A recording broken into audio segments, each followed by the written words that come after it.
Hey Jammers, Snorkel here from the Animal Gem Spirit, and I'm here with my friend Artemis. Hello! And we're here today for a little tutorial video on the Animal Jam Art Studio.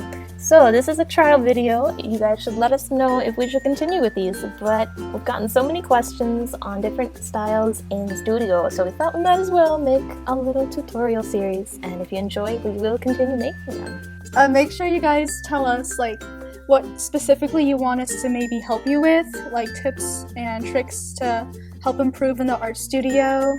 If you're having trouble with maybe shading or fur, let us know in the comment section so we can help that and make videos about that in the future. Yeah! So, for this video, because I recently made a red panda painting and you guys were wondering how I got the fur texture on that guy, I thought we would make a little focus on how to draw semi-realistic fur in the art studio. So, let's get started! I use Intuos Pro Wacom tablet, and Artemis? Same thing. There's actually some pretty inexpensive models out there if you guys ever want to try them. It's a lot easier than using a mouse pad. I agree. For starting out, you want to probably do your background first whenever you're doing an animal. For me, I like to start out with a rough outline of whatever animal I'm trying to create, and then just going on from there. Yeah, whenever you draw something, I think it's a good idea to always sketch out everything in the beginning, do a rough sketch so you know where to place your items, and if it's maybe not exactly where you want it, you can just change it really quickly. But yeah, it does help to look at reference photos of actual animals, just so you can get a basic idea of the body shape and the anatomy and the lighting. And as you go, you can always save a version of your art file to your desktop and use that as a way to make layers. So if you're upset with a mistake you made, but there's only one back button on the Animal Jam Art Studio, you can load a previously saved copy of your art as if you were going back and deleting the layer that you just made. Okay, so for fur, you guys, I recommend using the airbrush, not the solid brush, because it's rough and it's a little harder to use. To make it look realistic, I recommend the airbrush. Yeah, if you're going for a cartoonish look, pixelated will work fine, but if you're going for the semi-realistic, it's definitely a good tool to practice with is the airbrush and the smudge in a combination. Once you have the rough sketch of where all your basic colors are going to appear on your animal, you can work on collecting all the colors that you'll need for the painting on your little color palette. It's kind of limiting because there aren't a lot of spaces, but if you have just all the basics in one spot, then you'll be able to work on having a whole bunch of different colors layered together to create the semblance of fur. After completing your rough sketch of what you plan to make, you start by adding the next layer of colors. So it doesn't have to be perfect. Your edges don't even have to be perfect. You can even start with just what the skin color would be. So if you're drawing a polar bear, they have black skin, and sometimes you can see that between their white fur. So you want to put down a black base color and work up to the fur. Okay, so once you get all those base colors down, if you like, you can try using the smudge tool to get everything cohesive.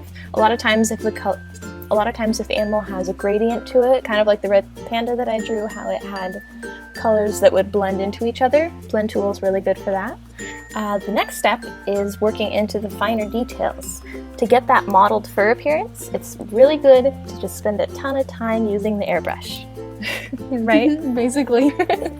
It takes forever, but in the end, it'll be worth it. Yeah, it really will, I promise. You just have to change your colors a lot. So after you have your palette of colors, just keep taking those colors and making small brush strokes as a fur. And starting with a medium-sized airbrush, you can work down until the smallest airbrush, and you use that tiniest airbrush to start adding in those details of where the light hits your fur.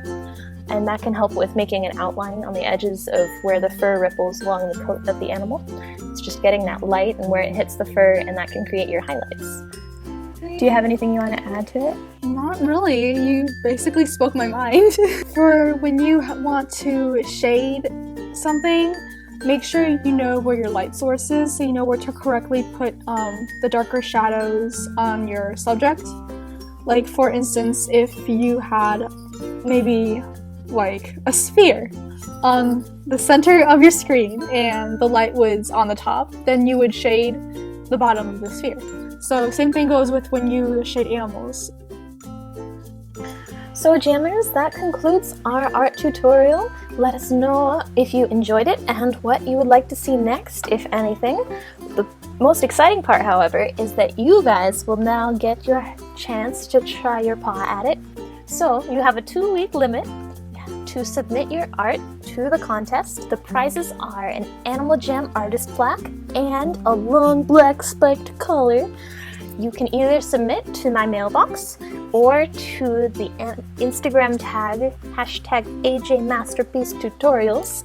And even if you don't win, your artwork will be put into a display in my art museum, which you can enter by going over here to this little portal here, and you can go enter the art museum series.